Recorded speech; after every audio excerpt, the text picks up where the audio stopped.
হযরত হুযায়ফা রাদিয়াল্লাহু তাআলা আনহু বলেন, নবী করিম সাল্লাল্লাহু আলাইহি সাল্লাম যখন কোনো কঠিন সমস্যার সম্মুখীন হইতেন তৎক্ষণাৎ তিনি নামাজে মনোনিবেশ করিতেন। আবু দাউদ, আহমদ।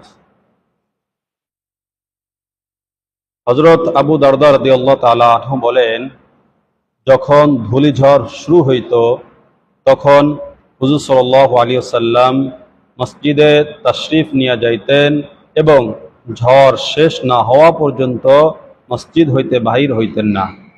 এমনিভাবে সূর্য ও চন্দ্র গ্রহণের সময়ও হুজুর সাল্লাল্লাহু আলাইহি ওয়াসাল্লাম নামাজে মনোনিবেশ করিতেন।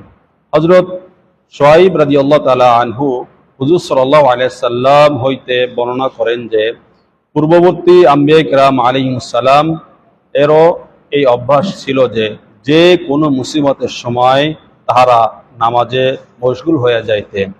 হযরত ইবনে আব্বাস রাদিয়াল্লাহু তাআলা আনহু একবার সফরে ছিলেন। পথিমধ্যে সংবাদ পাইলেন যে তাহার পুত্রের ইন্তেকাল হইয়া গিয়াছে।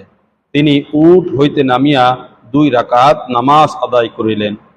অতঃপর ইন্না লিল্লাহি ওয়া ইন্না ইলাইহি রাজিউন পড়িলেন এবং বলিলেন, আমি তাহাই করিয়াছি যাহা আল্লাহ তাআলা করিতে হুকুম করিয়াছেন।